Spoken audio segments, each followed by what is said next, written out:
Galio, the Colossus.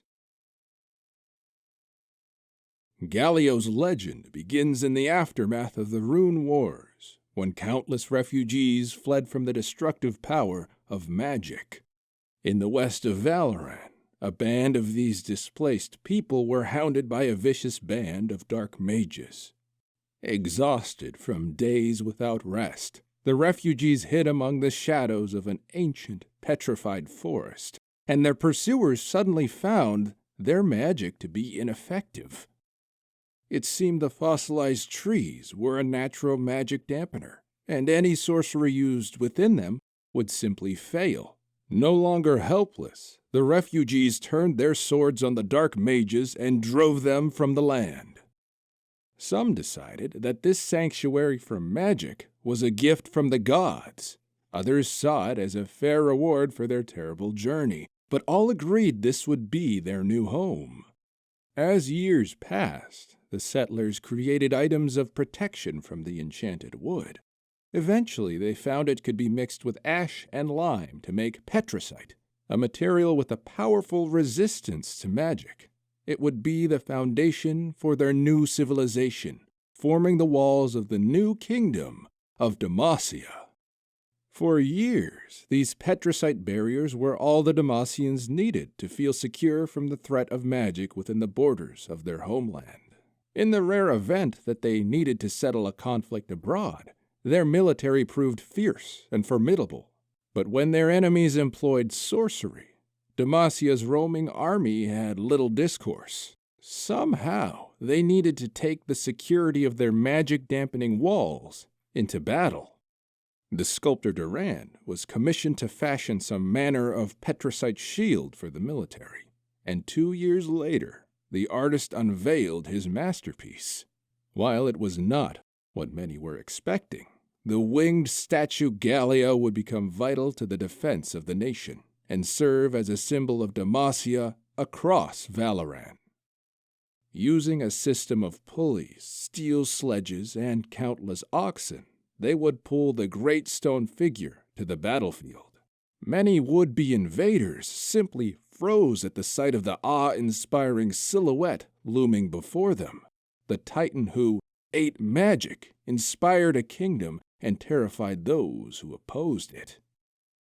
However, no one thought to consider what exposing the statue to such unpredictable energies might do.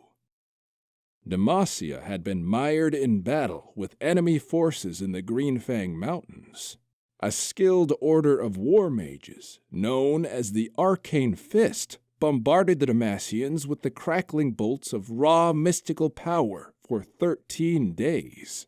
Those who had survived this long felt their morale dwindling and huddled close to Galio. Just when their spirits could be brought no lower, a slow, deafening rumble shook the veil as if two mountains were grinding against each other. As a great shadow grew above them, the Demacian soldiers steeled themselves for death. A deep voice bellowed from above. To the Demacians' astonishment, the sound came from the Colossus at their backs. Galio was moving and speaking entirely on his own.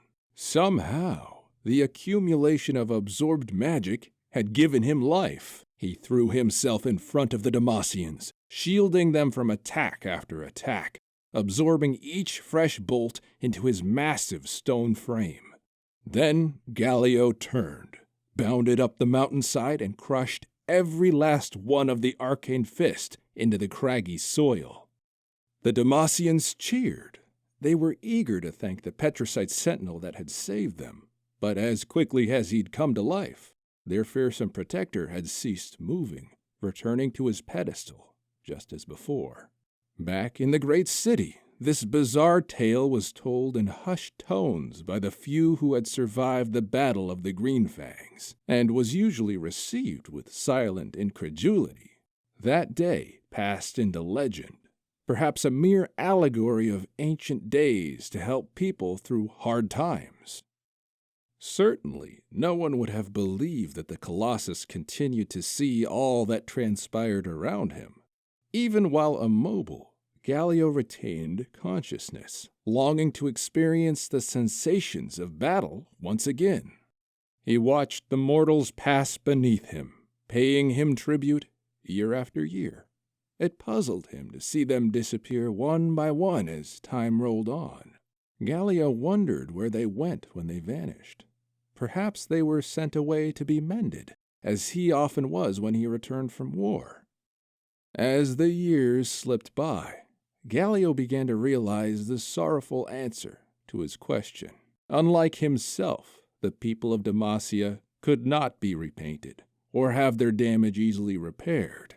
Mortals were frail, ephemeral creatures, and he now understood just how badly they needed his protection. Fighting had been his passion, but the people were now his purpose. Even so, Galio has been called to battle only a handful of times in all the centuries since.